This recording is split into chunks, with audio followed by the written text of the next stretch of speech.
Hello again, Vinyl Community. This is Matt, and believe it or not, this is actually the sound of a cassette deck doing what it's supposed to do. It's playing a cassette. The uh, the latest in the long line of cassette decks turned up today. It was delivered via FedEx, and it's working beautifully. I'm really pleased with it. The model is a Sony TC-WH455.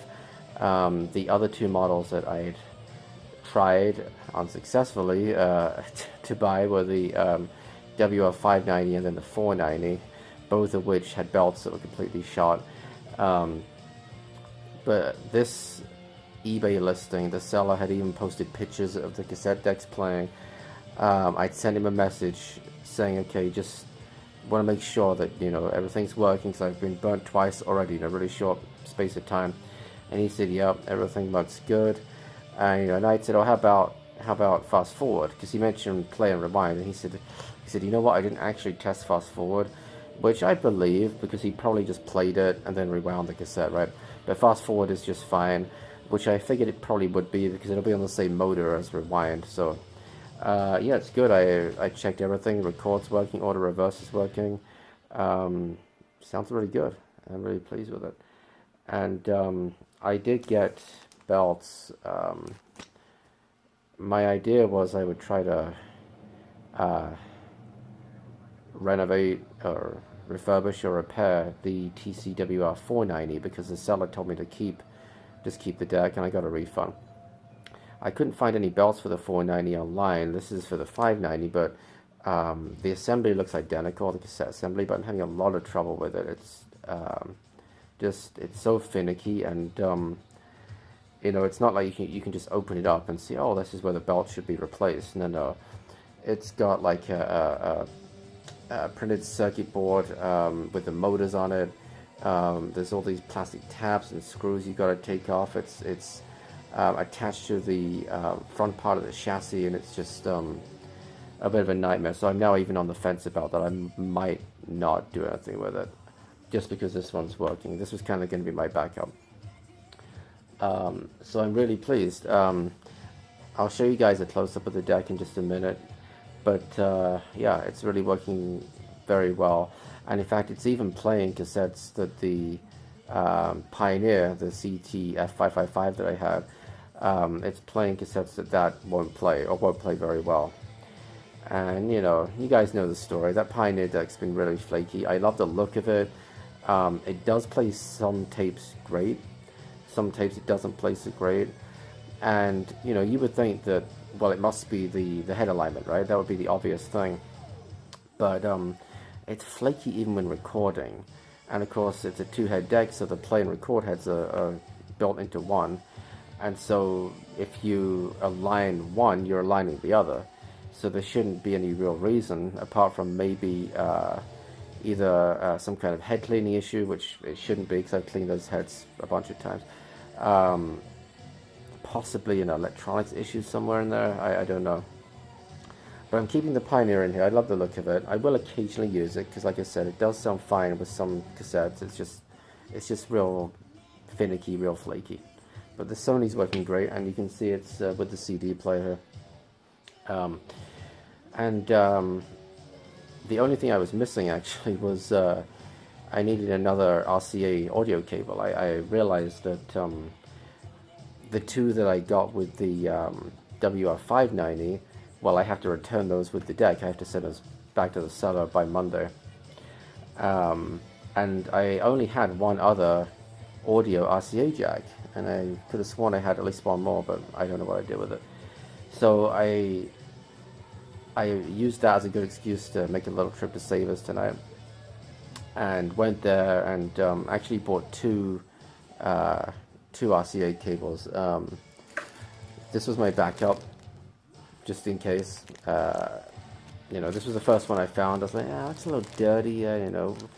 The metal's not super clear on here, not super shiny, but it was the only one I saw. And then right at the end, I found a much better looking cable that was also $2.99. So I thought, I'm just going to get both. I had a coupon for 30% off anyway, so no big deal. There's actually a Best Buy right next to that Savers, and so I guess I could have just gone to Best Buy, but they probably would have charged 10 or 15 bucks for the cable, and versus $6 for 2 cables from Savers. I did pick up a couple of other things at Savers. I got one cassette. I got Huey Lewis and the News 4. I do not have this album. In fact, Sports is the only album I have of theirs. Oh, that's not true. I have Sports on vinyl, and then I have a Greatest Hits on CD. One thing that's interesting about this, actually, that caught my eye right away, is that it's on chrome tape. You guys can kind of see here, and on the cassette itself, it says chrome. This is a little bit unusual. Unusual for a pre-recorded cassette. Most pre-recorded cassettes are standard Type 1 tape, right? Well, here's an example, actually. There's just a standard, this is a Beach Boys cassette. You can kind of see the color of the tape here. Well, if you look at the color of the chrome, it's much darker. In fact, it's almost black. Kind of compare the two of them, and then you can really see the difference. This is the chrome. This is the Type 2. This is the Type 1 standard ferric tape. I do have one or two other cassettes like that. In fact, the one that's playing now, which is Def Leppard's Hysteria, this is also a chrome tape. It does sound somewhat better, but I'm pretty sure the deck is going to treat it as a Type 1 cassette because although it does support chrome and metal tapes, it's automatically selected. There is no switch to select between the three like there is on the Pioneer or some of the decks from back in the day. So yeah, again, I'm pretty sure it's going to treat it as a Type 1 because the only other way for it not to would be if this had the chrome notches in it, which it doesn't. But it's fine. It still sounds really good. And yeah, I'm really pleased with it. And as I mentioned, it's even playing some cassettes that the Pioneer really struggled with. This is one of them right here. This is one I just got about a week ago, Hamilton, Joe, Frank, and Reynolds. I didn't know anything about it. I bought it from Savers just on a whim. And I thought maybe the tape just wasn't any good because, you know, I mean, look, you can tell it's old, right? Early 70s, really kind of in the infant days of the compact cassette to some extent. Even though, like, it's still pretty intact, you can see, like, the little sponge in the middle, still okay. But when I got the deck home, I thought, I'm going to try playing this, and I put it on, and it sounded fantastic. I was like, especially for an old tape. I mean, you know, it doesn't sound as good as the chrome cassettes or the cassettes with Dolby HX Pro, but you know, it sounded good. It really did, and it sounded terrible on the Pioneer. And there's a song in particular on here, track 2, Annabella. It's really fantastic. I was, you know, kind of blown away, to be honest. So, what else did I get from Savers? I got 2 other things. One CD I got, Roxette Look Sharp. I liked Roxette a lot when I was a teenager, and this is a good album. It's not the first album, but it was the first album where they made it big worldwide, and so it has The Look, Dress for Success, Dangerous, and Listen to Your Heart. So and you know, several other tracks, and really solid album. I was pleased to get that. Couple of bucks. And then I did get one record. Now this is a really interesting record. I saw it there. I wasn't familiar with it. I'd never heard of the band. But you know, you start doing this for long enough, crate digging. In fact, it doesn't even take very long, and you start to develop more of an eye for things that maybe look interesting, and you just pull them out, and then you look them up on Discogs or eBay, whatever. And this was one of those occasions. So. This is Siren, self-titled album.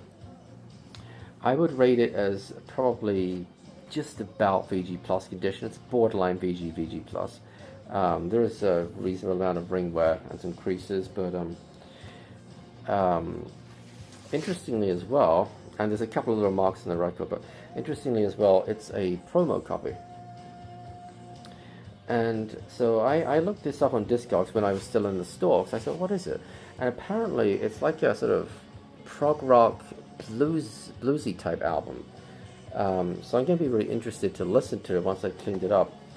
But what also grabbed my attention was the fact that it seems to go from anywhere from $20 to $50 or $60 on Discogs. So possibly a rarer album, particularly the promo copy.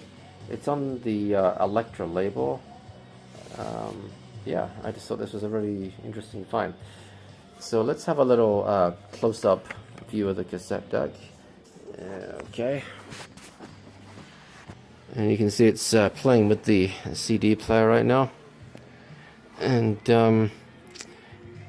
yeah, it's working great. I like the little VU meter thing we got going on here.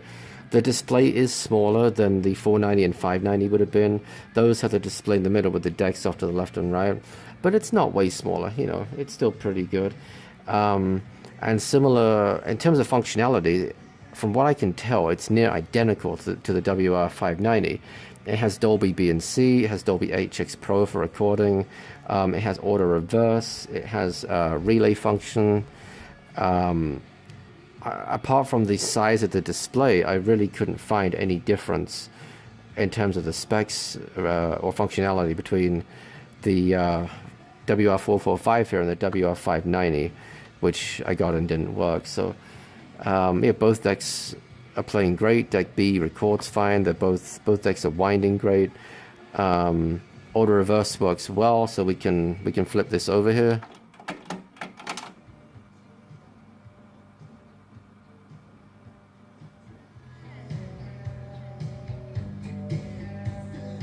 And yeah, it's working well.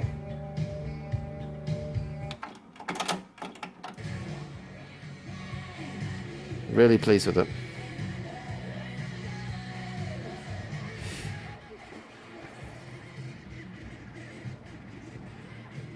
Oh my god, what's it doing? Oh my god. Okay. Well, that didn't sound good. Let's try it again. Oh no. That's not a good sign. That's not a good sign.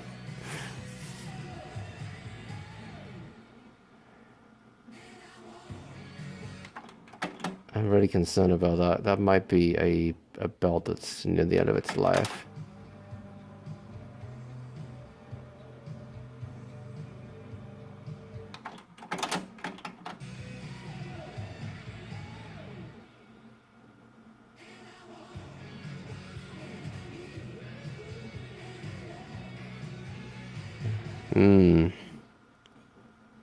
I don't know what that was. Seems okay now, but let's try winding it.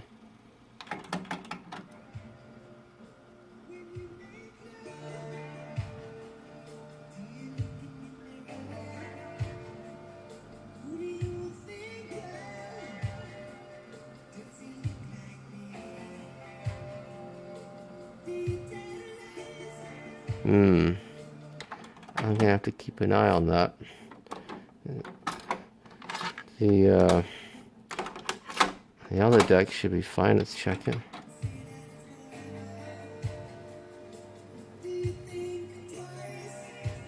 Seems okay. Auto reverse.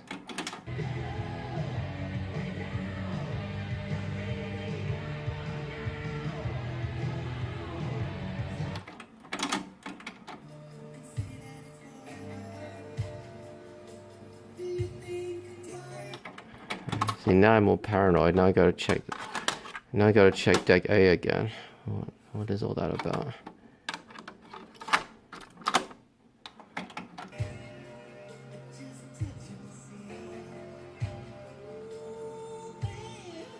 Seems okay. Huh.